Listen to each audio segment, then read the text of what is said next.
तो ये कुछ बेसिक डिफरेंसेस है केमिकल काइनेटिक्स में और थर्मोडायनामिक्स में। ऑब्वियसली हमें अभी काइनेटिक्स पढ़ना है तो हम लोग रेट ऑफ रिएक्शन की बात करेंगे और उनसे जुड़ी हुई सारी चीजों की बात करेंगे हम लोग, है ना।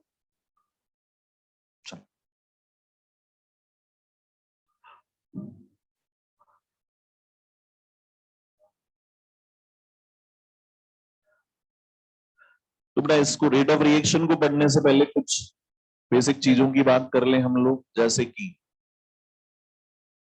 Types of reactions. Types of reactions देखो, जब भी आप क्लासिफाई करते हैं या टाइप्स बताते हैं तो आप लोगों को कोई ना कोई क्राइटेरिया डिसाइड करना पड़ेगा, कोई ना कोई बेसिस बनाना पड़ेगा जिस बेसिस पे आप उनको क्लासिफाई कर रहे हैं या कैटेगराइज कर रहे हैं। जैसे छोटी क्लासेस में पढ़ने पड़े classifications, displacement reaction, double displacement reaction, metal displacement reaction, है। फिर अभी रिडॉक्स पढ़ा आपने रिसेंटली, तो रिएक्शन को दो पार्ट्स में क्लासिफाई कर दिया गया, एक रिडॉक्स रिएक्शंस और एक non redox reactions. Non redox reactions कौन सी? एसिड बेस रिएक्शंस, है ना, ध्यान रखना। Acid base reactions can never be redox reactions. मतलब एसिड बेस होगा तो अलग होगा, रिडॉक्स अलग रिएक्शंस है। एसिड बेस रिएक्शन में कभी भी ऑक्सीडेशन नंबर में चेंज नहीं आता। समझ में आ रही है बात? ठीक है, तो ये एक अलग क्राइटेरिया हो गया। थर्मोकेमिस्ट्री के बेसिस पे बात करें तो फॉर्मेशन रिएक्शन, कंबशन रिएक्शन, है ना, hydration reaction, hydrogenation reaction, crystallisation reaction, neutralisation reaction, ये अलग अलग कैटेगरीज हो गई। यहां पर हमें कौन सा बेसिस लेना है? That is on the basis of heat exchange. Heat exchange के बेसिस पे आप रिएक्शंस को यहाँ क्लासिफाई कर रहे हैं और बहुत ही आसान सा क्लासिफिकेशन है, लेकिन फिर भी हम इसमें गलतियां करते हैं, तो ध्यान देंगे। सिंपल सा एक्सोथर्मिक रिएक्शंस। एक्सोथर्मिक रिएक्शंस बताओ कौन सी रिएक्शंस जिनमें हीट रिलीज होगी? हम क्या बोलेंगे? Heat is released. अब इसमें मान लो ये रिएक्शन ले ली, हाइपोथेटिकल रिएक्शन, जिसमें आर क्या है? रिएक्टेंट, और पी क्या है? प्रोडक्ट। तो आपको लिखना कैसे है या लिखी हुई कैसे मिल सकती है? R gives P plus heat, heat is released, तो हीट प्रोड्यूस हुई है। हीट क्या है? प्रोडक्ट की तरह काम करेगी यहाँ पे। It is the product of the reaction. Simple से मैथमेटिक्स लगाए थे यहाँ पर, तो R minus heat gives P, ऐसा भी लिख सकते हैं हम लोग। और अगर मान लो आपको लिखना नहीं है रिएक्शन में हीट को, तो आप आर गिव्स पी और डेल्टा एच को क्या लिखना पड़ेगा? Negative, delta H negative. यहां से साइन कन्वेंशन की बात कर लेते हैं, जितना हमारे काम में आ रहा है। साइन कन्वेंशन वैसे थर्मोडायनेमिक्स में पढ़ा जाता है, अभी जितना काम में आ रहा है उतना जान लेते हैं। फिजिक्स के थर्मोडायनेमिक्स में और केमिस्ट्री के थर्मोडायनेमिक्स में साइन कन्वेंशन में बहुत बड़ा अंतर है। वो क्या है? बिल्कुल जस्ट अपोजिट। अब इसको याद कैसे रखें सर, दिमाग में कैसे रखें? तो फिजिक्स में ऐसे मान के चलो बेटा कि आप स्टडी करते हैं motor, electric motor, engine study कर रहे हैं। तो मान लो आपने एक मोटर परचेज, तो फिजिक्स के लिए मोटर क्या हो गई? एक सिस्टम। अगर मोटर काम कर रही है, पॉजिटिव है, उसीलिए परचेज किया गया है। और मोटर पे काम करना पड़ रहा है, डेली रिपेयर्स हो रहे हैं, नेगेटिव है। केमिस्ट्री में हम ये मान के चलेंगे कि हमारी बॉडी जो है, ह्यूमन बीइंग जो है, हम खुद एक सिस्टम है और हम आलसी है। हमें काम करना पड़ रहा है, हमारी एनर्जी कम हो रही है, नेगेटिव। हमारे ऊपर काम किया जा रहा है, हमारी एनर्जी बढ़ रही है, positive. Heat moving out of the system, negative. System की एनर्जी कम हो जाएगी, negative. Heat moving into the system, positive. तो आपको फिजिक्स में एक इलेक्ट्रिक मोटर को क्या मान के चलना है? सिस्टम। और केमिस्ट्री में हमको अपने आप को सिस्टम मान लेंगे। जितना ज्यादा काम हम लोग करेंगे उतना ज्यादा थकेंगे, मतलब उतनी ज्यादा एनर्जी का लॉस हुआ, हमारे लिए नेगेटिव है। और जितना हमने एनर्जी एब्जॉर्ब कर ली वो हमारे अंदर गई, मतलब क्या हुआ? एनर्जी बढ़ गई है, तो इसका मतलब क्या हुआ? पॉजिटिव। क्लियर है? तो work done by the system in chemistry is negative. Work done by the system in chemistry is negative. Work done on the system, positive. Heat release out of the system negative, heat release moving into the system, heat moving into the system is positive. बताओ यहां क्या हो रहा है, heat is released, system से बाहर गई मतलब नेगेटिव, तो इसलिए डेल्टा एच क्या लिख दिया हमने, नेगेटिव। डेल्टा एच नेगेटिव लाने का एक और तरीका है, देखो हमें यहाँ ये बताओ कि बेटा किसकी एंथैल्पी ज्यादा है, प्रोडक्ट की या रिएक्टेंट की। रिएक्शन को देखो सबसे पहला,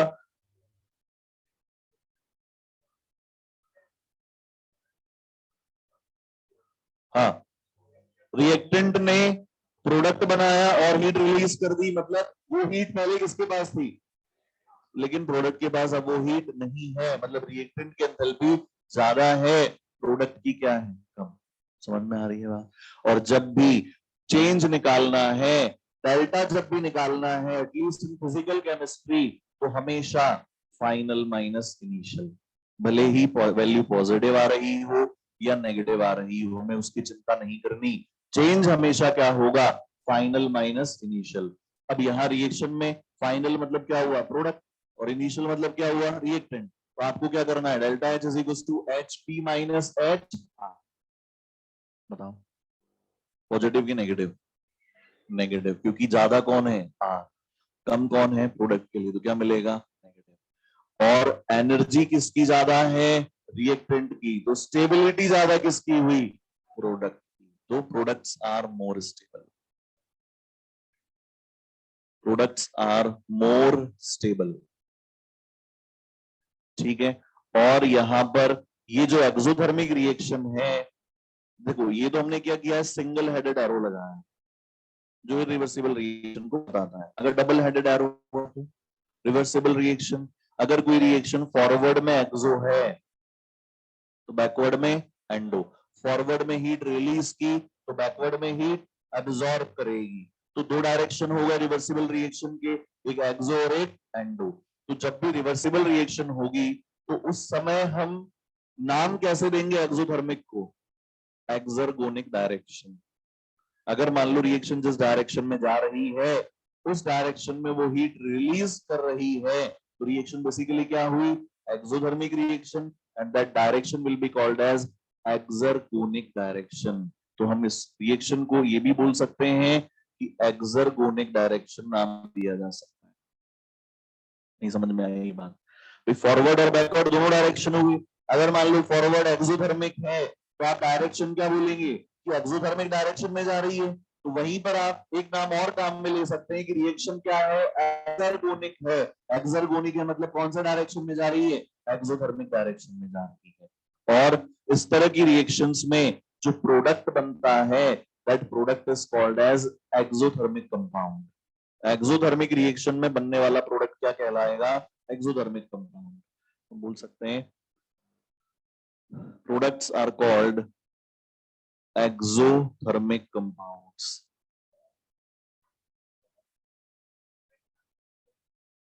क्या, हाँ सेम ही है, बात एक ही है, लेकिन जब डायरेक्शन के बेसिस पे नाम दे रहे हैं तो आप ये बोल सकते हैं एक्सर्गोनिक, मतलब लिखा हमें तो एक्सोथर्मिक ही बोलना है, बट आइडेंटिफिकेशन के लिए कई बार ट्रिकी बना देते हैं क्वेश्चन को और बोल देंगे कि if temperature is increased then reaction will move in exergonic direction और एंडरगोनिक डायरेक्शन। तो वो हमें वहां पता लग जाएगा कि एक्सर्गोनिक डायरेक्शन मतलब एक्सोथर्मिक डायरेक्शन जिस डायरेक्शन में हीट रिलीज हो रही है, एंडरगोनिक मतलब जिस डायरेक्शन में हीट एब्जॉर्ब हो रही है ना। तो ये इस तरह से हमें ये ध्यान रखना है। दूसरा that is endothermic reaction. Endothermic reactions कौन सी हुई, सिंपल सी बात, हीट इज एब्जॉर्ब,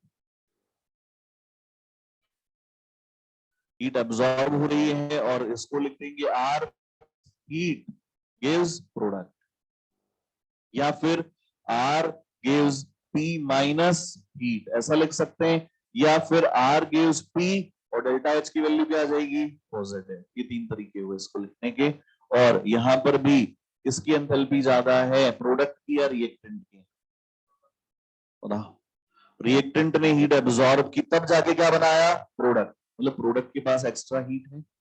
और यहां पर जब आप डेल्टा एच निकालेंगे तो बताओ क्या करेंगे, फाइनल माइनस इनिशियल, तो H P minus H are, P ज्यादा है आर कम है, क्या मिलेगा, पॉजिटिव मिलेगा। और ज्यादा स्टेबल कौन रहेगा?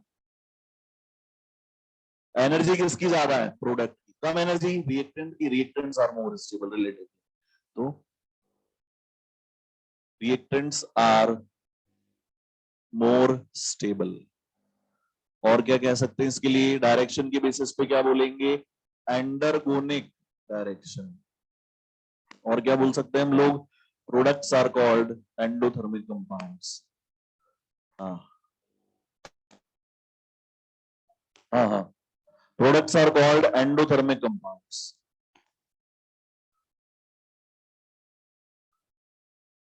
ठीक है ना? इस तरीके से आपको ये रिप्रेजेंटेशन का ध्यान रखना है। आइडेंटिफाई करने के लिए क्या करना है? अगर इस तरह से दिया हुआ है या इस तरीके से दिया हुआ है तो कोई दिक्कत नहीं आएगी, लेकिन अगर इस तरह से दिया है तो डायरेक्ट डिसाइड करने की कोशिश नहीं करना। पहले जो भी नेगेटिव साइन है उसको अपनी अप्रोप्रिएट जगह पे ले जाओ, मतलब पॉजिटिव साइड बनाओ उसको, और उसके बाद देखो कि heat is acting as a reactant और heat is acting as a product, तब डिसाइड करना है।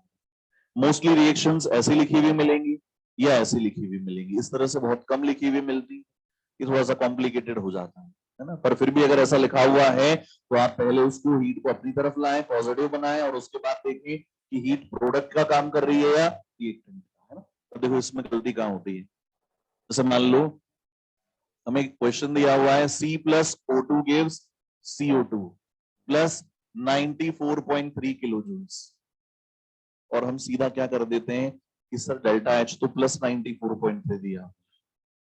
नहीं, इट इज एक्सोथर्मिक रिएक्शन। देखो उसका रिप्रेजेंटेशन देखो, प्लस हीट लिखा है क्या? बोलो, अरे ये हीट ही तो है, मतलब एनर्जी क्या हुई है? प्रोडक्ट में आ रही है, मतलब रिलीज हुई है। तो आपको यहाँ डेल्टा एच पॉजिटिव नहीं लेना है, आपको दिमाग लगाना है और लिखना है माइनस 94.3 किलो जूल्स। समझ में आ रही है क्या बात? तो ये गलती होती है, सबसे बड़ी गलती यहाँ पर ये करते हैं हम लोग। और एक और चीज बार बार हम लोग काम में ले रहे हैं कि एक्सो में हीट किसका काम कर रहा है? रिएक्टेंट का, सॉरी प्रोडक्ट का। और एंडो में किसका काम कर रही है हीट? रिएक्टेंट का। तो क्यों लिया जा रहा है बार बार ये काम में? क्योंकि बेटा आगे जब चैप्टर पढ़ोगे तुम लोग, केमिकल इक्विलिब्रियम वहीं फिर से आएगा, और तब हमें पूछा जाएगा कि टेम्परेचर बढ़ाने पर रिएक्शन कौन सी डायरेक्शन में जाएगी। तो अगर हमें ये चीज पता होगी तो बहुत आसानी से हम लोग सॉल्व करके निकाल सकते हैं। देखो कैसे ली चैटलियर ने क्या कहा, जो भी कहा, है ना, अभी समझने में जितना हमारे काम में आ रहा है उतना सीख लेते हैं। ली चैटलियर ने ये कहा कि रिएक्शन को चेंज पसंद नहीं है, इक्विलिब्रियम को चेंज पसंद नहीं है। आप चेंज करेंगे, इक्विलिब्रियम में छेड़खानी करेंगे, वो उसका विरोध करेगा। कैसे? आपने अगर किसी की कंसंट्रेशन बढ़ा दी, वो उसे कम करने के डायरेक्शन में मूव कर जाए। अगर आपने किसी की कंसंट्रेशन को कम कर दिया, वो उस डायरेक्शन में मूव करेगा जहां उसको बढ़ाया जा सके। अगर आपने किसी का प्रेशर कम कर दिया, वो उस डायरेक्शन में मूव करेगा जहां उसका प्रेशर बढ़ाया जा सके। समझ रहे हो बात को? चेंज आएगा, आपने जो चेंज लाया है वो उसके उल्टे डायरेक्शन में मूव करने लगेगा। जैसे मान लो इस रिएक्शन में देखो, अगर मैंने प्रोडक्ट की कॉन्सेंट्रेशन बढ़ा दी, इक्विलिब्रियम कहां जाएगा? बैकवर्ड, क्योंकि वो उसके हाथ में क्या है, आगे या पीछे जाना। अगर आपने पी बढ़ा दिया तो वो क्या करेगा? उसे कम करने की कोशिश करेगा। पी कम किस डायरेक्शन में होगा? बैकवर्ड में। अगर आपने आर बढ़ा दिया, फॉरवर्ड जाएगा क्योंकि फॉरवर्ड में कम होगा। अगर आपने पी को कम कर दिया, बोलो, फॉरवर्ड जाएगा क्या? क्योंकि बढ़ाना पड़ेगा, और किस डायरेक्शन में बढ़ेगा? फॉरवर्ड। अगर आपने आर को कम कर दिया, बैकवर्ड जाएगा क्योंकि वो उसे बढ़ाएगा, और किस डायरेक्शन में बढ़ेगी? बैकवर्ड डायरेक्शन में। समझ में आ रही है? अब हीट पे आ जाओ। अगर टेम्परेचर बढ़ाया, कैसे बढ़ेगा टेम्परेचर? हीट देने पे। बोलो, तो अगर टेम्परेचर बढ़ाया मतलब हीट का कंटेंट बढ़ा दिया, प्रोडक्ट बढ़ा दिया, इक्विलिब्रियम बैकवर्ड। टेम्परेचर कम कर, हीट बाहर निकाल ली मतलब कम कर दी, इक्विलिब्रियम कहां जाएगा? फॉरवर्ड। यहां टेम्परेचर बढ़ाया, रिएक्टेंट मिला दिया, फॉरवर्ड। टेम्परेचर कम कर दिया, रिएक्टेंट कम कर दिया, इक्विलिब्रियम कहां जाएगा? बैकवर्ड। सिंपल सी बात। ठीक है ना, नोट कर लेंगे।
लिख ली क्या?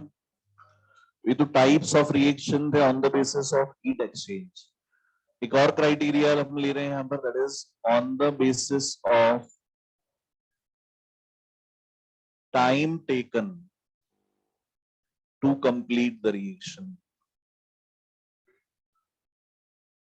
On the basis of time taken to complete the reaction, reaction को खत्म होने में कितना टाइम लग रहा है, उसके बेसिस पे रिएक्शंस को हमने क्लासिफाई किया 3 पार्ट्स में, और उनमें सबसे पहला पार्ट है that is very fast reactions.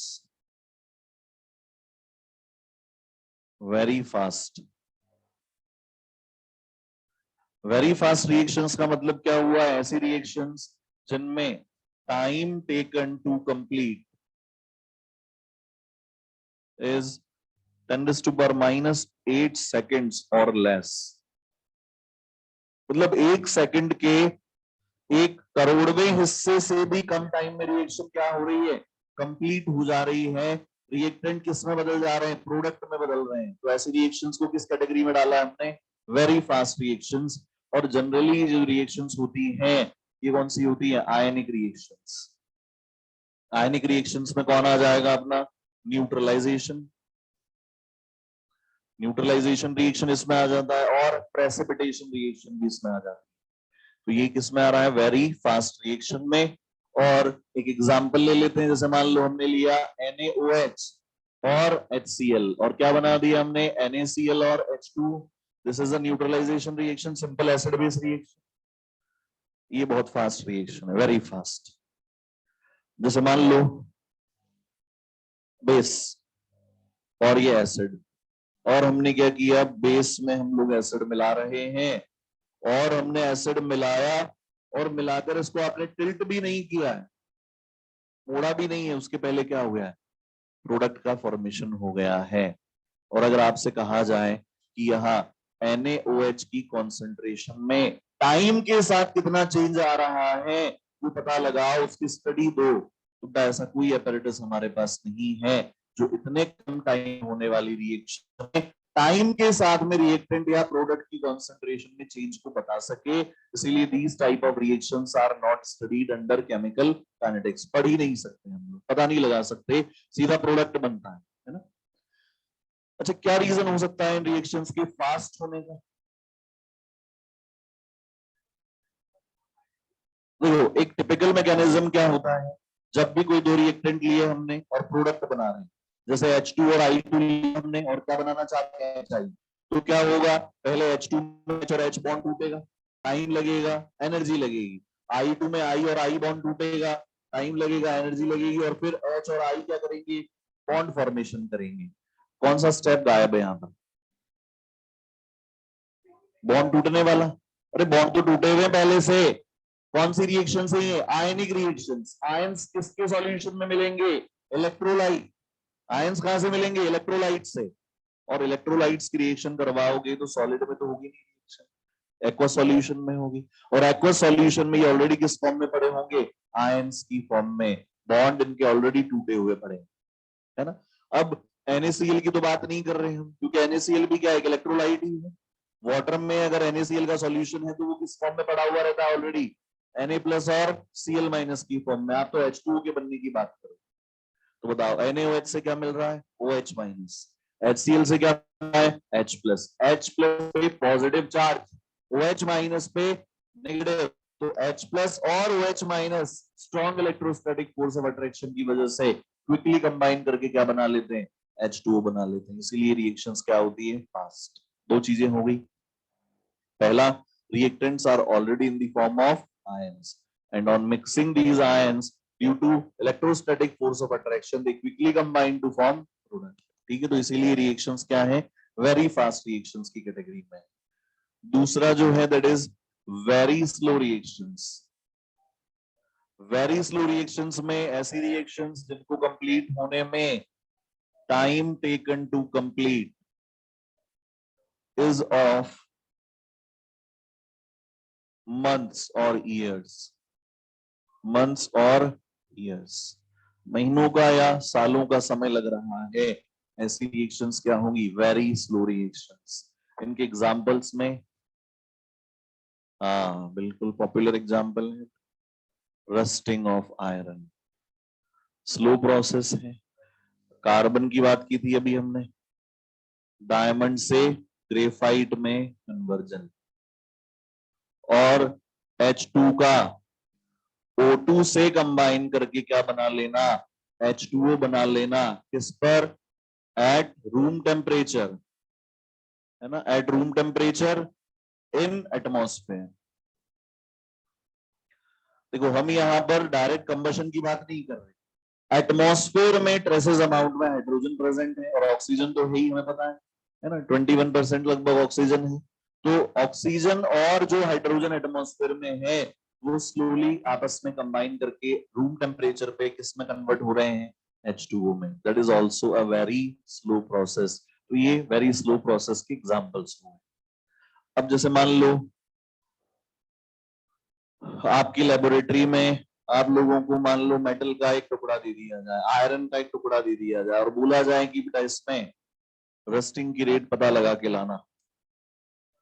आओगे ही नहीं बेटा तुम लोग, 6 महीने 8 महीने टाइम लगता है ना रस्टिंग में।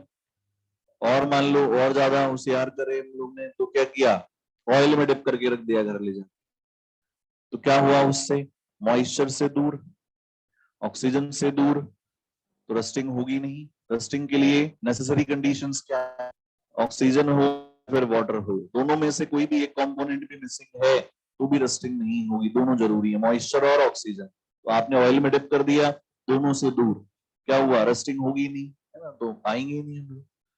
और मान लो ये तो फिर भी थोड़ी बहुत उम्मीद है, आयरन का टुकड़ा दिया तो इसी जीवन काल में मिल लेंगे कभी तो, है ना। लेकिन अगर मान लो डायमंड दे के भेजा सब लोगों कि बेटा डायमंड दे रहे हैं और आप लोगों को वापस आना है, जब ये ग्रेफाइट में कन्वर्ट हो जाए तो पूरी स्टडी आपको करके लानी है कि किस रेट से ये कन्वर्ट हो रहा है।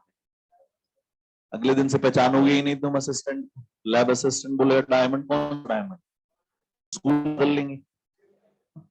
या फिर मान लो ईमानदार भी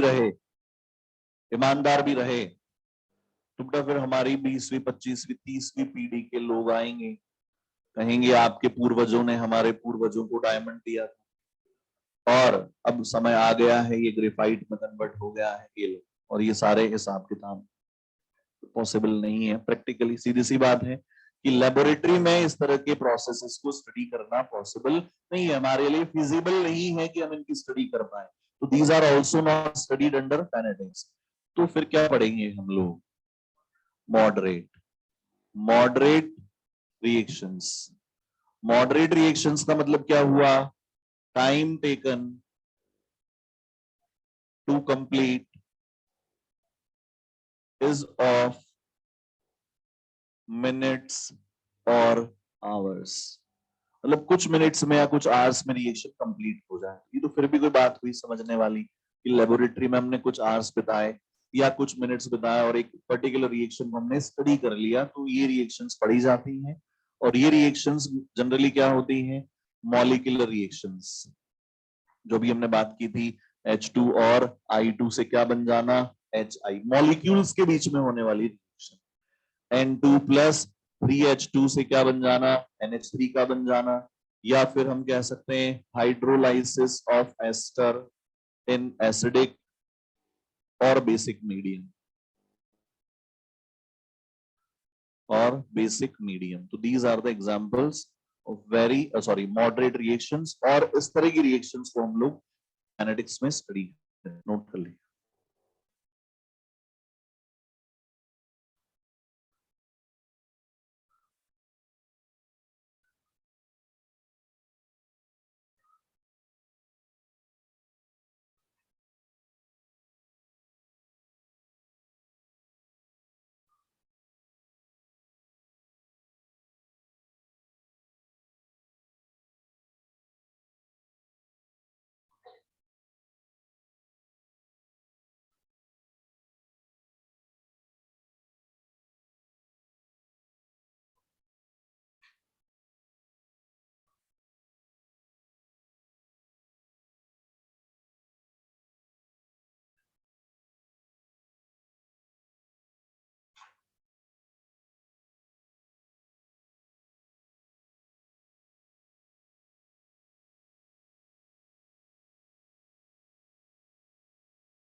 अरे तुम बस तो बस बेटा, क्या हुआ?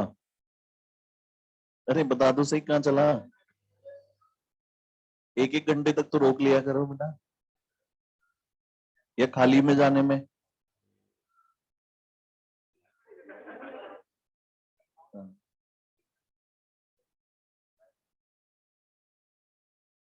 लिख लिया क्या? तुम लोग लिख ही रहे हो, देखो ये घूमने भी जा रहा है, लिख लिखा के, है ना? चलो, तो ये तो हमने बात कर ली टाइप्स ऑफ रिएक्शन की। उसके बाद हम बात करते हैं rate of reaction.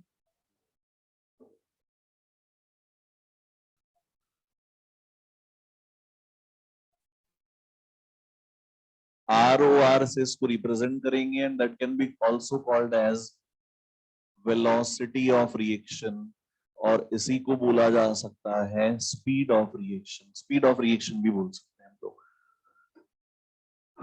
Rate of reaction और वेलोसिटी ऑफ रिएक्शन और स्पीड ऑफ रिएक्शन तीनों इसी के नाम है। वेलोसिटी और स्पीड यहाँ अलग अलग नहीं है केमिस्ट्री में, जैसे मास और वेट अलग अलग नहीं है केमिस्ट्री में। फिजिक्स में तो अलग अलग लेते हो तुम लोग, न्यूटन में वेट चल रहा है, मास ग्राम में चल रहा है, यहाँ पे सब मास और वेट सब किस में चलेगा? ग्राम में, है ना? चलो, स्पीड कैसे निकालते हो आप लोग फिजिक्स में? That is distance covered upon time taken, ये निकालते हैं ना हम लोग। लेकिन यहाँ तो डिस्टेंस नहीं है हमारे पास, एक केमिकल रिएक्शन है, और केमिकल रिएक्शन में अगर डिस्टेंस नहीं है तो फिर क्या है? दूसरे पैरामीटर्स। दूसरे पैरामीटर्स कौन से हुए? एक्टिव मास, है ना? केमिकल इक्विलिब्रियम में आपको अगेन इसका डेटा दिया जाता है, एक्टिव मास क्या होता है। यहां जितना काम में आ रहा है उतना जान लेते हैं। Pure solids, sorry pure liquids और सॉलिड्स की कॉन्सेंट्रेशन में या उनकी डेंसिटी में रिएक्शन के ड्यूरेशन में कोई चेंज नहीं आता, तो उनके लिए एक्टिव मास की वैल्यू क्या ली जाती है? 1 यूनिटी। तो फिर एक्टिव मास किसके लिए डिफाइंड होता है? एक्वस सॉल्यूशंस के लिए और गैसेस के लिए। एक्वस सॉल्यूशंस के लिए एक्टिव मास क्या होगा? उसकी मोलर कॉन्सेंट्रेशन। और गैसेस के लिए उसका एक्टिव मास क्या होगा? उसकी मोलर कॉन्सेंट्रेशन भी ली जा सकती है, या उसका पार्शियल प्रेशर भी लिया जा सकता है। समझ में आ रही है बात इतनी? तो यहां पर हमें किस तरह से डिफाइन करना है रेट ऑफ रिएक्शन को? That is change in concentration of reactant और प्रोडक्ट, या हम कह सकते हैं विद रेस्पेक्ट टू टाइम, या फिर ये भी कहा जा सकता है change in pressure, partial pressure of reactant और product with respect to time. With respect to time, है ना? अब देखो इधर ध्यान देंगे, बाद में लिखना है। मान लो एक रिएक्शन ले ली हमने, अगेन हाइपोथेटिकल रिएक्शन R की उस P, और T इज इक्वल टू 0 पर बात कर रहे हैं, तो बताओ क्या दोनों को 0 0 लिखते हैं? किसी एक की फाइनाइट वैल्यू लिखनी पड़ेगी? नींद उड़ाते हैं, रुको एक बार। हाँ, नहीं नहीं, आगे आगे बात क्या करें बताओ? दोनों को 0 0 ले लें क्या? या इसको 0 लें, उसको कुछ फाइनाइट वैल्यू लें, या इसको कुछ फाइनाइट वैल्यू लें, उसको 0 लें? किसको? T को फाइनाइट वैल्यू लें? ऐसे कैसे? T इक्वल टू 0 पे रिएक्शन कैसे होगी फिर बेटा? T इज इक्वल टू 0, अभी रेस शुरू नहीं हुई है, आपने विनर घोषित कर दिया है। रिएक्टेंट का लेंगे ना हम, तो रिएक्टेंट लेके शुरू करेंगे हम लोग। प्रोडक्ट तो जब रिएक्शन प्रोसीड करेगी तब बनेगा ना। और T इज इक्वल टू 0 का मतलब क्या है? रिएक्शन शुरू नहीं हुई है, तो हम शुरू कहां से करते हैं? रिएक्टेंट से। बैठो, तो हमने कोई ना कोई फाइनाइट वैल्यू ले ली रिएक्टेंट के लिए R, और ये क्या ले लिया? 0। ठीक है बात? अब मान लो हमने T1 टाइम पे बात की, तो हम इसको क्या लिख सकते हैं? मेजर किया, पता लगा ये R1 है, और ये कितना है? P1। फिर हमने T2 टाइम पे मेजर किया, इसको क्या लिख दिया हमने? R2, और इसको क्या लिख दिया हमने? R1, सॉरी R2, और इसको क्या लिख दिया? P2 लिख दिया। ठीक है, अब मुझे बताएगा, कौन बताएगा इधर से? हाँ, कौन ज्यादा है? R1 ज्यादा है या R2 ज्यादा है? R1 ज्यादा है। बोलो भाई सही क्या आएगा? R1 ज्यादा है, क्योंकि टाइम के साथ साथ रिएक्टेंट की कॉन्सेंट्रेशन कम होती चली जाती है। बैठो, वेरी गुड। और प्रोडक्ट में P2 ज्यादा है या P1 ज्यादा है? P2 ज्यादा है, क्योंकि टाइम के साथ साथ प्रोडक्ट की कॉन्सेंट्रेशन बढ़ती चली जाती है। अब अकॉर्डिंग टू द डेफिनेशन अगर हम लोग बात करें तो रेट ऑफ रिएक्शन निकालने के लिए क्या लिखना पड़ेगा बताओ? चेंज।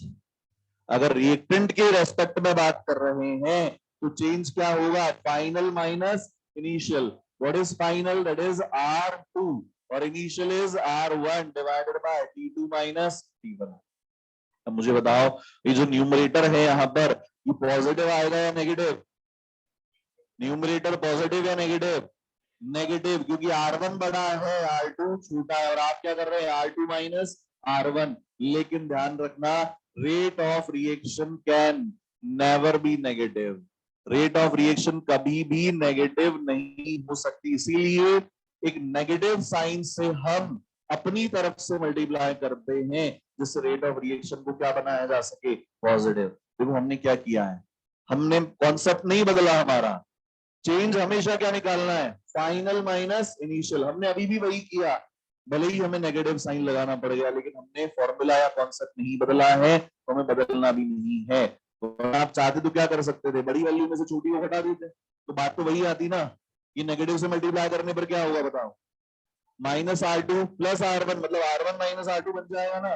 लेकिन हमें कॉन्सेप्ट नहीं बदलना है, नेगेटिव बाय कन्वेंशन हमने लगाया है, और चेंज वही है, फाइनल माइनस इनिशियल। ब्रैकेट लगाना नहीं भूलेंगे, इसकी वजह से भी गलती हो जाती है ना। तो ये फॉर्मूला हुआ विद रेस्पेक्ट टू रिएक्टेंट। और प्रोडक्ट के रेस्पेक्ट में फॉर्मूला बताओ क्या आ जाएगा? ऊपर P2 minus P1 divided by P2 minus P1। बताओ क्या यहाँ नेगेटिव लगाने की जरूरत है? नहीं है, इसीलिए फॉर्मूला में नेगेटिव केवल कब लगाना है? रिएक्टेंट के केस में, चाहे कॉन्सेंट्रेशन को यूज में लेकर निकाल रहे हो या प्रेशर को यूज में लेकर निकाल रहे हो, नेगेटिव साइन तो रिएक्टेंट के केस में लगेगा ही लगेगा। क्लियर? अच्छा, अब इसके लिए यूनिट्स की बात कर लेते हैं। बताओ यूनिट्स। ऊपर क्या है? कॉन्सेंट्रेशन वर्सेस टाइम, तो कॉन्सेंट्रेशन टाइम इनवर्स बोल सकते हैं, या फिर क्या बोल सकते हैं? प्रेशर की unit upon time inverse. Pressure की यूनिट अपॉन टाइम, मतलब प्रेशर टाइम इनवर्स बोल सकते हैं। कॉन्सेंट्रेशन को क्या लिखते हैं हम लोग? मोल पर लीटर। टाइम मान लो सेकंड में दिया है, इसी को क्या लिख सकते हैं? Molarity second inverse. बोलो, बोल सकते हैं क्या ऐसा? प्रेशर की यूनिट एटमॉस्फेयर दी गई होगी तो एटमॉस्फेयर सेकंड इनवर्स, प्रेशर की यूनिट बार दी गई होगी तो बार सेकंड इनवर्स। ये सारी यूनिट किस में लिए बने? टाइम की, सेकंड में। टाइम मिनट में दिया होगा तो सब में क्या आ जाता? Minute inverse. अरे बोलो भाई, अगर टाइम आवर्स में दिया हुआ रहता तो सब में आर इनवर्स। टाइम डेज में भी दिया जा सकता है, टाइम ईयर्स में भी दिया जा सकता है। अगर फिजिक्स में आप लोगों ने पढ़ा हो अभी, तो जब रेडियो एक्टिव डीके पढ़ते हो तुम लोग, उसमें टाइम किस में दिया रहता है? ईयर्स में दिया हुआ रहता है। यहाँ पर भी टाइम ईयर्स में हो सकता है, तो आपको क्या कर देना है? ईयर इनवर्स लगा देना है। ठीक है, तो ये यूनिट हुई। अच्छा, इसमें एक कन्वर्जन आता है, वो कन्वर्जन ध्यान रखिए, बहुत आसान सा है, लेकिन हम उनमें भी फंस जाते हैं, क्योंकि अगर हमने पढ़ा नहीं है, आइडिया नहीं है, तो ऑब्वियसली नहीं कर पाएंगे। तो मोल पर डेसीमीटर क्यूब पर सेकंड भी यही यूनिट है, इसका मतलब भी यही है। यहाँ पे लिख देता हूं मैं, मोल पर डेसीमीटर क्यूब पर सेकंड, इन दोनों का मतलब एक ही। कैसे? सॉलिड तो पढ़ लिया ना आप लोगों ने, क्यूब का वॉल्यूम क्या होता है? साइड क्यूब है ना, ए क्यूब। तो मान लो स्केल सब लोगों ने यूज में लिया हुआ है, वो ट्रांसपेरेंट वाला आता है, 15 सेंटीमीटर लगभग इतना होता है। अगर 1 सेंटीमीटर की बात करें तो इतना सा होगा। तो अगर 1 सेंटीमीटर साइड का क्यूब बनाया जाए, 1 सेंटीमीटर लेंथ, 1 सेंटीमीटर ही विड्थ और 1 सेंटीमीटर ही हाइट, तो लगभग ऐसा छोटा सा क्यूब बनेगा। कितना पानी भर पाएंगे उसमें? 1 ml। कितना पानी भर पाएंगे? 1 ml। और वो वॉल्यूम क्या हो गया उसका? 1 centimetre cube. 1 centimetre into 1 centimetre into 1 centimetre, side cube करते ना हम लोग। तो वही बात यहां पर ध्यान रखनी है कि अगर 1 सेंटीमीटर क्यूब, जिसी को क्या बोला जा सकता है? 1 cc भी कहा जा सकता है। सेंटीमीटर क्यूब CUBE वाला क्यूब बोल दिया गया, तो सेंटीमीटर क्यूब, और इसी को क्या बोलेंगे हम लोग, 1 ml। और अगर 1 डेसीमीटर क्यूब दिया है, 1 डेसीमीटर का मतलब क्या हुआ, जैसे 15 सेंटीमीटर का स्केल है, तो 1 डेसीमीटर मतलब 10 सेंटीमीटर, तो ये इतना इतना ही लंबा, इतना ही चौड़ा और इतना ही हाइट का एक क्यूब ले लिया है। कितना पानी भर पाएंगे, एक जार बन गया ये तो, है ना, इस साइज का जार बन गया। इस जार में कितना पानी भर पाएंगे, 1 लीटर। तो ये 1 डेसीमीटर क्यूब मतलब 1000 ml, या इसी को 1 लीटर बोला जा सकता है। और अगर अब की बार 1 मीटर का, 1 मीटर लगभग इतना होता है, तो इसी हाइट का, इसी विड्थ का और इसी लेंथ का क्यूब ले लिया, तो ये तो टैंक, एक टैंक टाइप से हो गया। कितना पानी भर सकते हैं इसमें, 1000 लीटर्स भर सकते हैं। तो 1 मीटर क्यूब अगर कहीं पे लिखा है तो आप उसको रिप्लेस कर सकते हैं 1000 लीटर से। Also 1 decimetre is equal to 10 centimetre is equal to 1/10 metre, and 1 metre is equals to 100 centimetre. ये कन्वर्जन यहाँ सीख लेना, एज इट इज काम में आता है इलेक्ट्रोकेमिस्ट्री में, जब आप कंडक्टेंस निकालते हैं, मोलर कंडक्टेंस और इक्विवेलेंट कंडक्टेंस, वहां पर इनको फिर से दोबारा यूज में लिया जाए। ठीक है, फिलहाल क्यों पढ़ाया अपन ने, क्योंकि मोल पर लीटर की जगह मोल पर डेसीमीटर क्यूब लिखा हुआ आएगा तो हमें परेशान नहीं होना है, समझ जाना है कि ये तो वही बात है, मोल पर लीटर वाली ही बात है। एक और प्रॉब्लम क्या आती है, जैसे मान लो आपको दिया रिएक्टेंट, रिएक्टेंट के लिए बोला कि T इज इक्वल टू 0 पर रिएक्टेंट की कॉन्सेंट्रेशन थी 10 molar. T is equal to 0 पर रिएक्टेंट की कॉन्सेंट्रेशन थी 10 मोलर, और 30 सेकंड बाद में, या 10 सेकंड बाद, सॉरी 10 सेकंड बाद में कितनी रह गई है, 5 मोलर रह गई है। कितनी खत्म हुई, 5। कितने टाइम में, 10 सेकंड में। चेंज कितने का आया, 5, अपॉन टाइम कितना लगा, 10 सेकंड। रेट क्या आएगी, 0.5 मोल पर लीटर पर सेकंड। बोलो, 0.5 मोल पर लीटर पर सेकंड।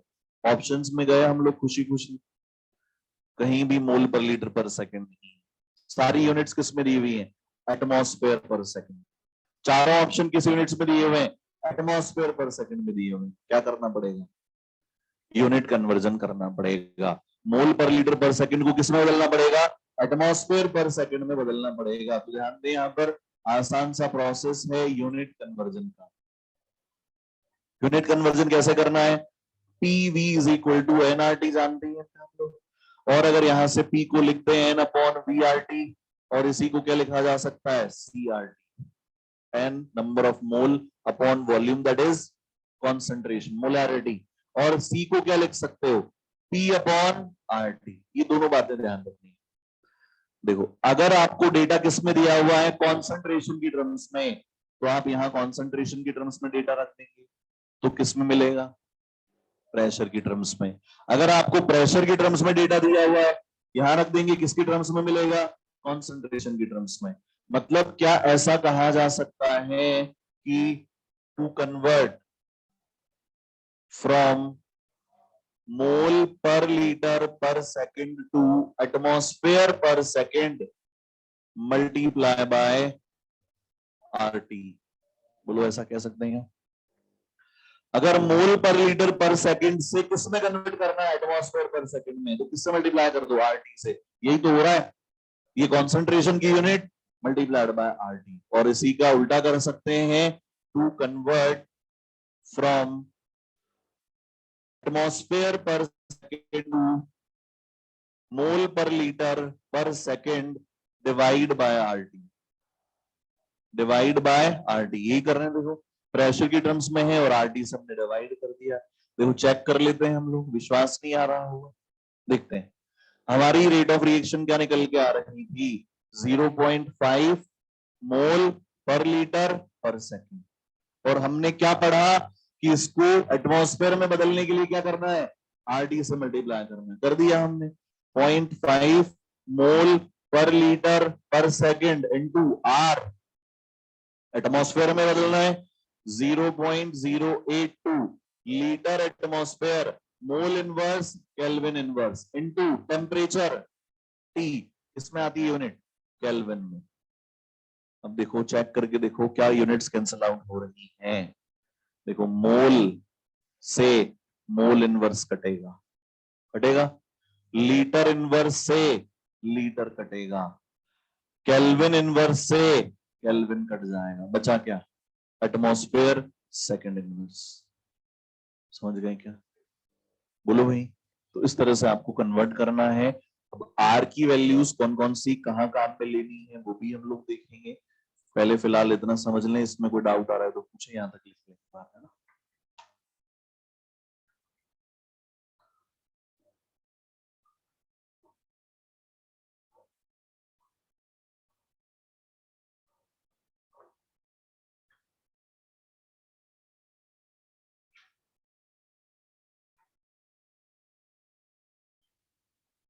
अच्छा, लॉग एंटी लॉग आते हैं क्या तुम लोग? नहीं आते? लॉग, लॉग आता है, कम आता है। नहीं, हाँ कोई बात नहीं बेटा, पढ़ेंगे, ऐसे क्या बात करें, पढ़ेंगे। 1 से 10 तक की लॉग की वैल्यूज याद कर लो ना, मैंने तो लॉग और एंटी लॉग निकालना सीख लेंगे अपन सभी वैल्यूज का। वैसे मैं लिखवा दूंगा, जब अपन ऑर्डर ऑफ रिएक्शन पढ़ेंगे, फर्स्ट ऑर्डर तब काम में आएगा वो, तो उसके पहले पढ़ लेंगे हम लोग।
अच्छा, आर की वैल्यूज क्या क्या होती है? R is universal gas constant,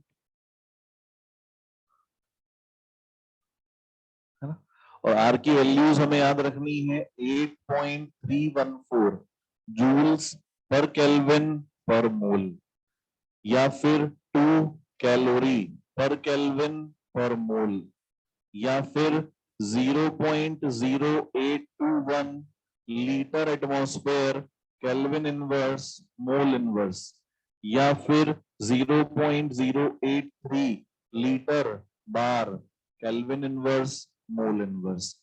चार हैं, इनमें से सबसे ज्यादा ये तीनों काम में आएंगे, और इस चैप्टर में तीनों तो आ ही जाएंगे कहीं ना कहीं काम में, है ना। फोर्थ वाला बहुत रेयरली यूज में होता है, प्रेशर आपको बार में बहुत कम दिया जाता है, एटमॉस्फेयर में दिया जाता है। तो कब कब कैसे कैसे यूज में लेना है, जब एनर्जी की टर्म्स में बात की जा रही हो तो 8.314 या 2 काम में लेना है, डिपेंडिंग अपॉन की एनर्जी की यूनिट क्या है उसके साथ वाली। और अगर PV is equal to NRT में यूज में ले रहे हैं और प्रेशर एटमॉस्फेयर में है तो ये यूज में लेना है, और प्रेशर अगर बार में है ये वैल्यू यूज में लेनी है ना। अब सर यूनिट्स कैसे याद रखेंगे, इनकी यूनिट तो कॉम्प्लिकेटेड सी लग रही है, mole inverse kelvin inverse litre atmosphere, है ना। तो आसान है, देखो क्या करना है, PV is equal to N R T, R is equal to क्या मिलेगा, पीवी अपॉन एन टी। तो पी प्रेशर की यूनिट एटमॉस्फेयर और वॉल्यूम की यूनिट लीटर, तो लीटर एटमॉस्फेयर अपने आप में क्या है, एनर्जी की यूनिट है, पीवी एनर्जी, है ना। तो लीटर एटमॉस्फेयर किसकी यूनिट हो गई, एनर्जी की यूनिट। तो इन दोनों को आप कंबाइंडली किसकी यूनिट लिख सकते हैं, एनर्जी की यूनिट, दैट इज जूल और कैलोरी। तो जूल पर मोल पर केल्विन, या कैलोरी पर मोल पर केल्विन। और अगर मान लो इनकी टर्म्स में बात कर रहे हैं तो प्रेशर किसमें, एटमॉस्फेयर में, वॉल्यूम लीटर, मोल केल्विन। तो कैसे पढ़ेंगे, litre atmosphere mole inverse kelvin inverse, litre bar mole inverse kelvin inverse. समझ में आ गई बात, नोट कर लीजिए चारों वैल्यूज और ये याद होनी चाहिए, ये काम में आएंगी ही आएंगी। और इसी चैप्टर में नहीं, लगभग फिजिकल के हर एक चैप्टर में।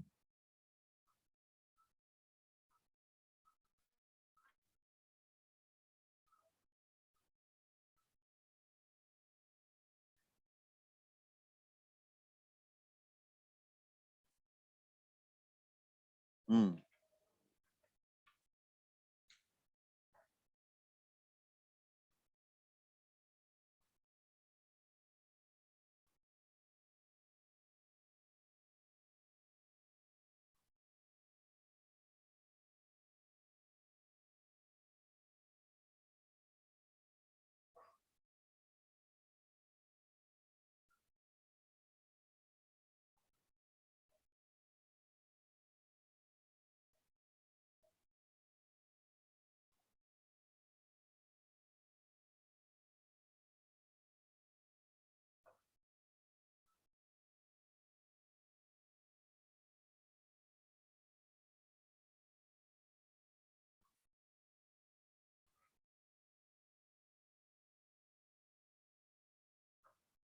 भाई आज आज थोड़ा सा थ्योरेटिकल अपना, कल से इसमें न्यूमेरिकल पार्ट ही चालू हुआ, नेक्स्ट क्लास जब भी होगा, बट ये इस पर भी बेस्ड काफी सारे क्वेश्चंस मिलेंगे तुमको एक्सरसाइज वन में।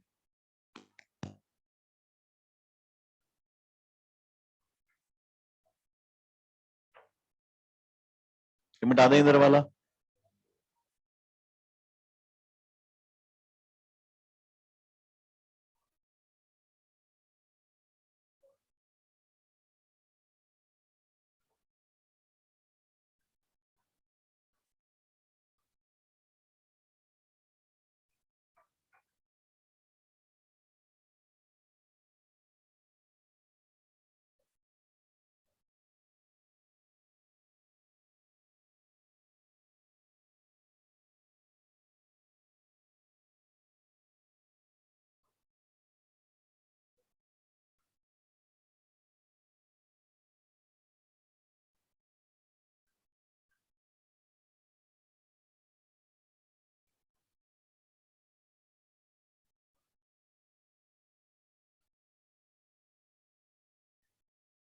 थोड़ा सा बेटा कोशिश करेंगे अपने लिखने की स्पीड ऑप्टिमाइज करने की, है ना।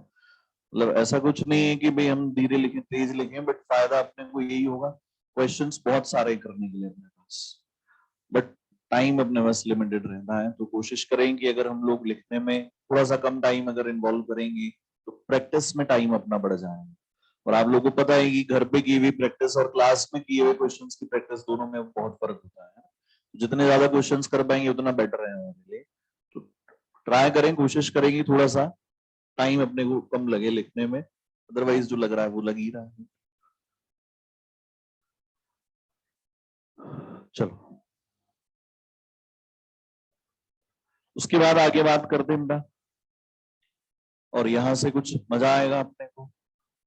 That is types of rate of reaction.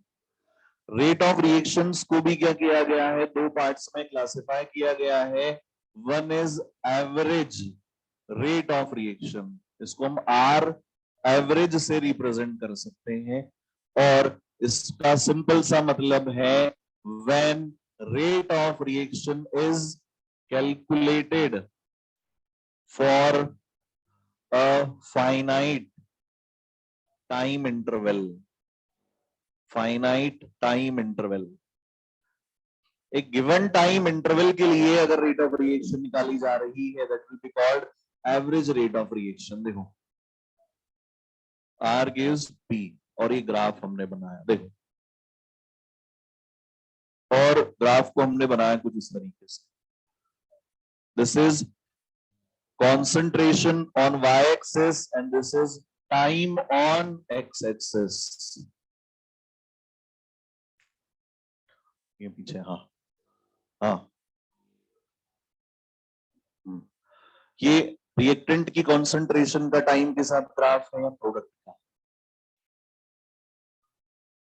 Concentration का है, बिल्कुल सहमत है आपकी बात से। रिएक्टेंट की कॉन्सेंट्रेशन का ग्राफ है या प्रोडक्ट की कॉन्सेंट्रेशन का ग्राफ है टाइम के साथ? रिएक्टेंट का ग्राफ है, वेरी गुड। रिएक्टेंट में ही क्या होगा बेटा, टी इज इक्वल टू 0 पर कोई ना कोई वैल्यू लेनी पड़ेगी अपने को, है ना।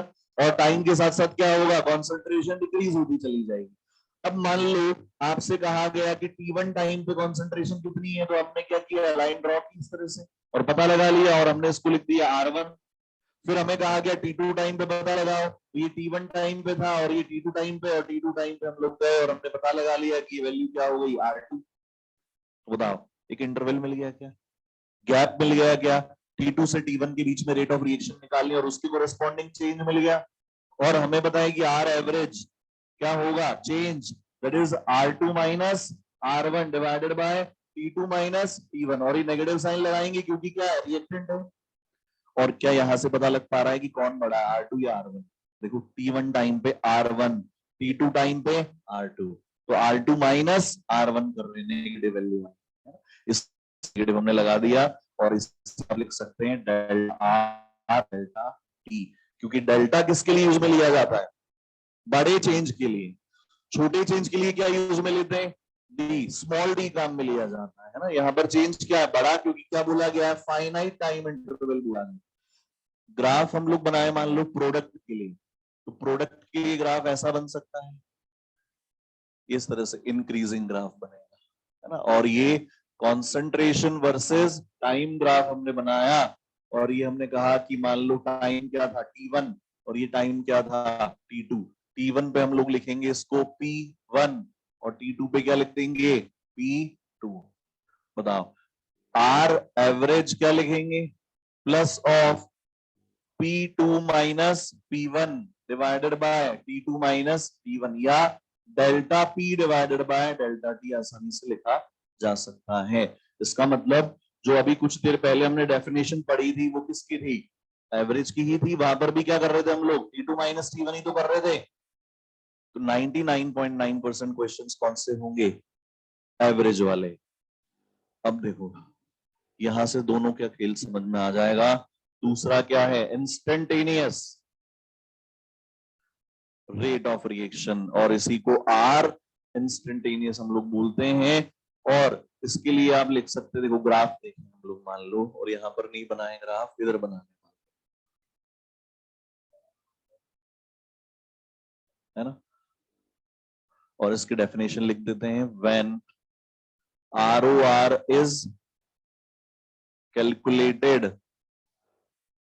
for at a given instant, at a given instant, किसी इंस्टेंट पे पता लगाना हो तो ग्राफ अगेन हम यहां पर बना रहे हैं कॉन्सेंट्रेशन वर्सेस टाइम ग्राफ, और ये ग्राफ किसके लिए बन गया फिर से, रिएक्टेंट या प्रोडक्ट, रिएक्टेंट या प्रोडक्ट, रिएक्टेंट। अच्छा चलो बात करते हैं, एक एग्जांपल लेते हैं। कार चलाना किस किस को आता है? ठीक है, क्या नाम है बेटा आपका? उत्कर्ष, है ना? बट और अमित, उत्कर्ष और अमित, ये लोग हैं कार चलाने, लाइसेंस वगैरह कोई बात बताना नहीं किसी को, कार चलाई थी क्लास में, है?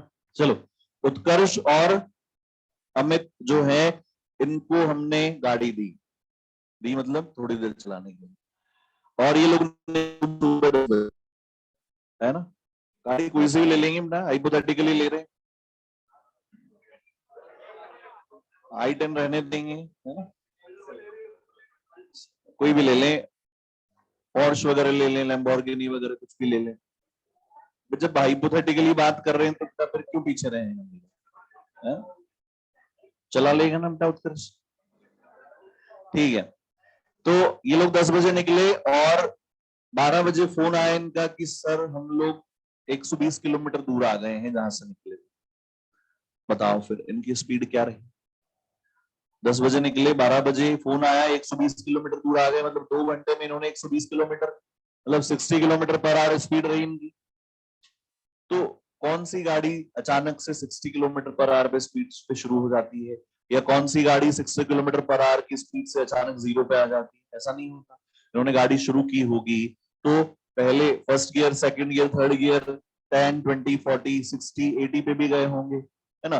हो सकता है ट्रैफिक सिग्नल पे रुके हो सकता है सामने कोई जानवर आ गए हो, गाय भैंस आ गई हो, फिर से रुकना पड़ा, ट्रैफिक में निकल रहे हैं, स्लो स्पीड पे निकल रहे हैं, but in all they managed to cover the distance of 120 kilometers in 2 hours.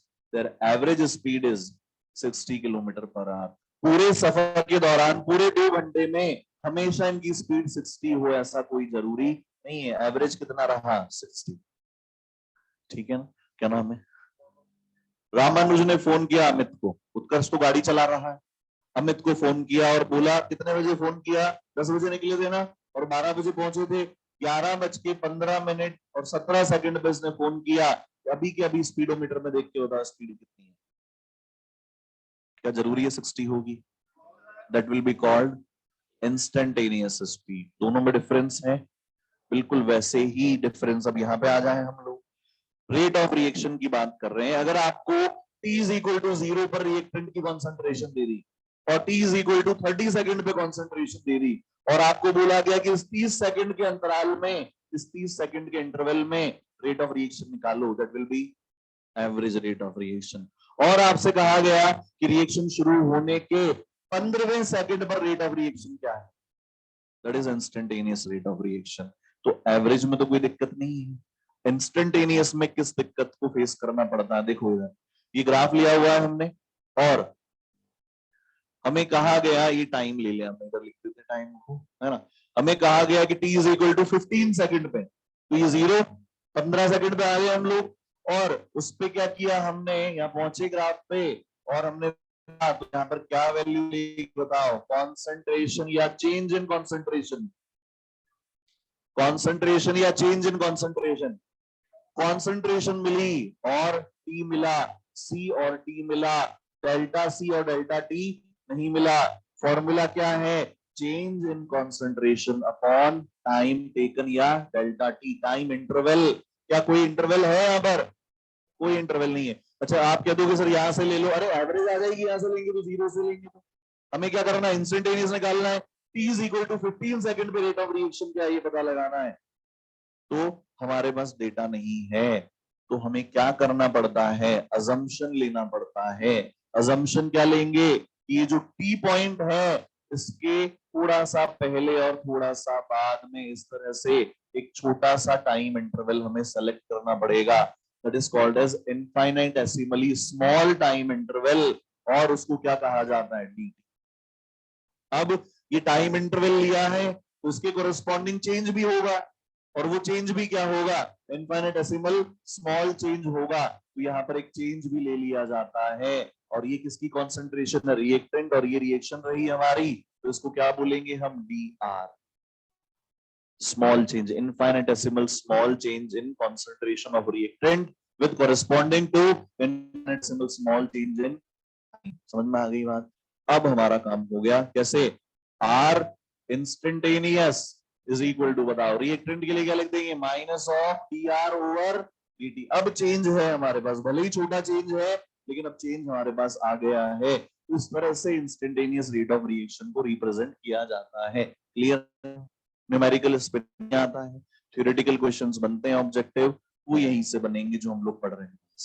अब अगर मान लो आपसे पूछा जाए कि और क्या तरीका है, तो और एक तरीका ये है कि ये जो पॉइंट है, जिस पॉइंट पे, जिस इंस्टेंट पे निकालना है, वहां पे क्या की जाती है, टेंजेंट ड्रॉ की जाती है, और उस टेंजेंट का स्लोप निकालने के लिए क्या करना पड़ेगा, एक ट्राइंगल बनाना पड़ेगा।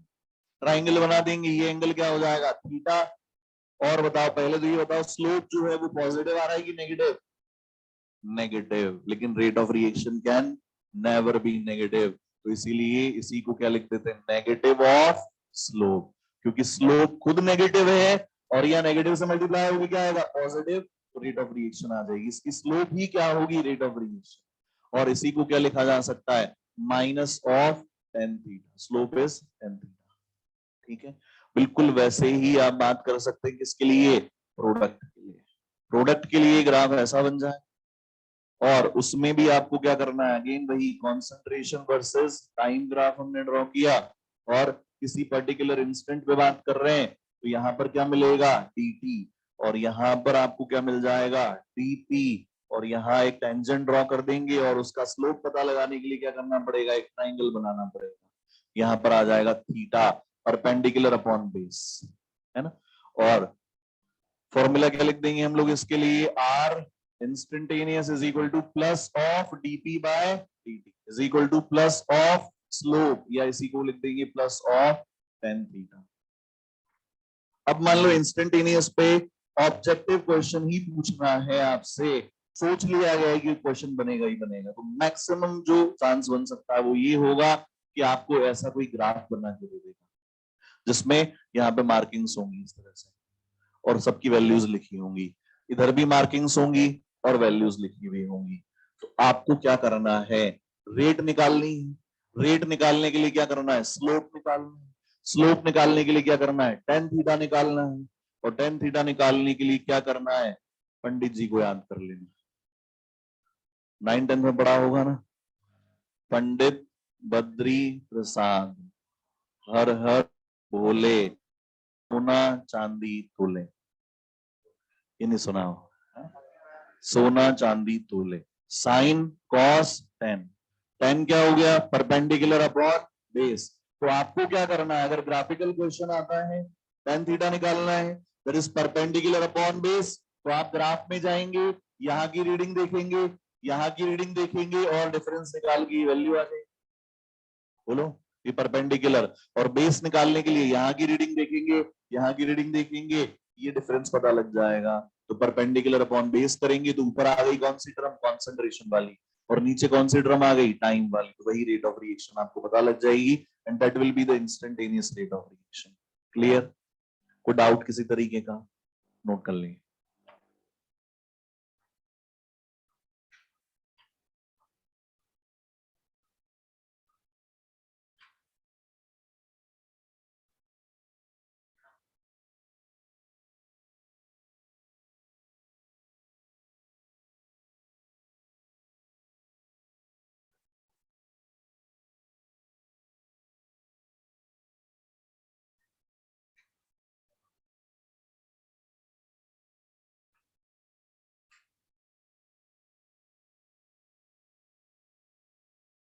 अरे सबके साथ ही चला जाता बेटा, इधर तो आ, दोबारा जा रहा है ना दूसरी बार तो, नहीं नहीं, अच्छा पंखा बंद कर गया, अभी सबके साथ ही चले जाना, 5 ही मिनट की तो बात है।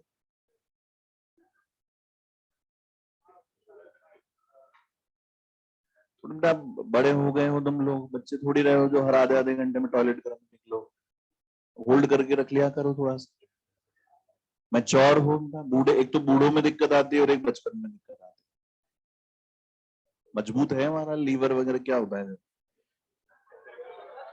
हाँ?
लिख लो थोड़ा जल्दी, जो कुछ और पढ़ लें, या 50 तक ही लिखोगी? हैं?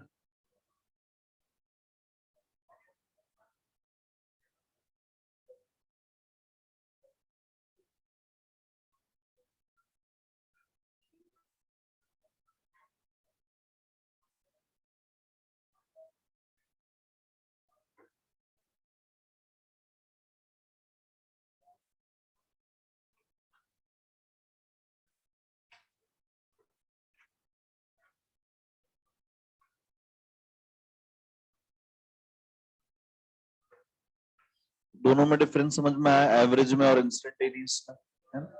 और इंस्टेंटेनियस कैलकुलेट कैसे करना है?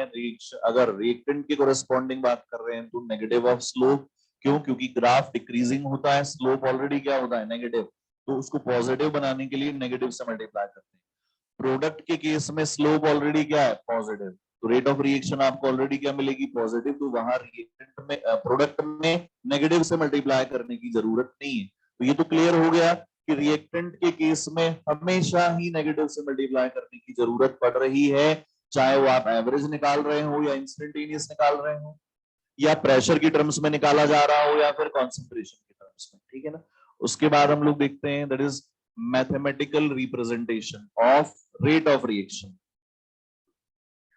Mathematical representation of rate of reaction.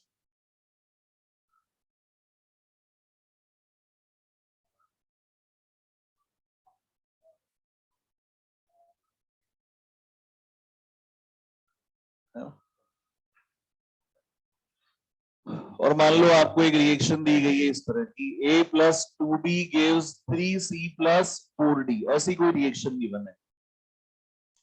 अब बताओ बेटा, ऐसी रिएक्शन में अभी तक जो हमने पढ़ा है वो क्या पढ़ा? एक रिएक्टेंट लिया, एक प्रोडक्ट लिया, और उनमें भी स्टोइकियोमेट्रिक कोएफिशिएंट्स क्या ले लिए हमने? यूनिटी, 1 1 ले लिए, है ना? लेकिन अब इसमें क्या हो रहा है? एक से ज्यादा रिएक्टेंट है, एक से ज्यादा प्रोडक्ट है, सभी के स्टोइकियोमेट्रिक कोएफिशिएंट अलग अलग हैं। तो ऐसी रिएक्शंस जब आपको मिलेंगी तो रेट ऑफ रिएक्शन कैसे निकालना है वो हम लोग को सीखना है। और बेसिकली जो अभी तक चीजें हमने पढ़ी हैं वो इसीलिए पढ़ी ताकि इसको समझ पाए, क्योंकि हमें रिएक्शंस जो मिलेंगी वो नॉर्मली इसी फॉर्मेट में मिलेंगी। N2+3H2 gives 2NH3, PCl5 का डिकम्पोजिशन, या H2 से I2 से रिएक्शन करके HI का फॉर्मेशन, SO2 और O2 का SO3 में कन्वर्ट होना, ये सारी रिएक्शंस हमें इसी फॉर्मेट में मिलेंगी, है? तो यहां पर ये बताओ, एक टर्म तो हम इंट्रोड्यूस कर रहे हैं that is rate of disappearance. Rate of disappearance, और इसको हम किससे लिखेंगे? ROD से रिप्रेजेंट करेंगे। सिमिलरली रेट ऑफ अपीयरेंस, इसको लिखेंगे हम ROA से रिप्रेजेंट करेंगे। और अगर यहां पर ABCD में बात करें तो A और B क्या है? रिएक्टेंट। डिसअपियर कौन होगा? रिएक्टेंट। अपीयर कौन होंगे? प्रोडक्ट। तो डिसअपियरेंस किसके लिए काम में लिया जाएगा? रिएक्टेंट्स के लिए। तो ROD of A can be written as minus of A by dt. ROD of B will be written as minus of dB over dt. ROA of C is equal to plus of dC over dt, and ROA of D is equal to plus dD over dt. देखो ध्यान से, पहली बात तो small D काम में लिया गया है, ये सिर्फ रिप्रेजेंटेशन के लिए है। आपको डेटा मिलेगा, एक सफिशिएंट वैल्यू मिलेगी। तो यूज में हमें क्या लेना है? एवरेज वाला ही काम करना है, लेकिन रिप्रेजेंट किससे कर रहे हैं हम? इंस्टेंटेनियस। दूसरी बात देखो, इस रिएक्शन को देखो और इन वैल्यूज को देखो, क्या दिखाई दे रहा है? क्या कुछ अलग लग रहा है? स्टोइकियोमेट्रिक कोएफिशिएंट यूज में नहीं लिए गए हैं, तो इसका मतलब हमें ध्यान रखना है कि rate of appearance and rate of disappearance do not involve stoichiometric coefficient. ये ध्यान रखना, ये गलती होती है। जब भी रेट ऑफ अपीयरेंस या डिसअपीयरेंस पूछा जाएगा, simply change upon time. Stoichiometry का कोई लेना देना वहां पर नहीं है। तो ये कह सकते हैं calculation of rate of appearance and rate of disappearance do not involve stoichiometric coefficient. अच्छा, इस रिएक्शन को कैसे पढ़ सकते हैं हम लोग? भाई ऑल्दो हमने मोल में पढ़ते हैं, बट थोड़ा बहुत आइडिया होगा। इस रिएक्शन को क्या ऐसा पढ़ा जा सकता है? 1 mole A combines with 2 mole of B to produce 3 moles of C and 4 moles of D. क्या ये भी कहा जा सकता है कि जब A का 1 मोल कंज्यूम होगा तो B के 2 मोल्स कंज्यूम होंगे? क्या ये भी कहा जा सकता है कि जितनी देर में A का 1 मोल कंज्यूम होता है, उतनी देर में B के 2 मोल कंज्यूम हो जाते हैं? तो क्या हम कह सकते हैं कि B के डिसअपीयर होने की रेट A के कंपैरिजन में ट्वाइस है? इसमें उल्टा समझ में आ जाता है बेटा कई बार लोगों के, ऐसा लगता है सर ट्वाइस तो इसकी है ना, इसके दो के साथ इसका एक कंज्यूम हो रहा है। ट्वाइस किसकी है? बी। जब इसका 1 कंज्यूम हो रहा है, उतनी देर में इसके 2 कंज्यूम हो रहे हैं, तो उसको ऐसे समझ के चलेंगे कि जितनी देर में ये 1 चपाती खा रहा है, उतनी देर में 2 खा रहा है। स्पीड ज्यादा किसकी है? बी की। कितनी ज्यादा है? डबल। बिल्कुल ऐसे ही कंपेयर करके हम लोग रेट ऑफ रिएक्शन के एक्सप्रेशन तक पहुंचेंगे। बट आज का टाइम हो गया, यहां तक नोट कर लें, बाकी की बात अपन बाद में करेंगे।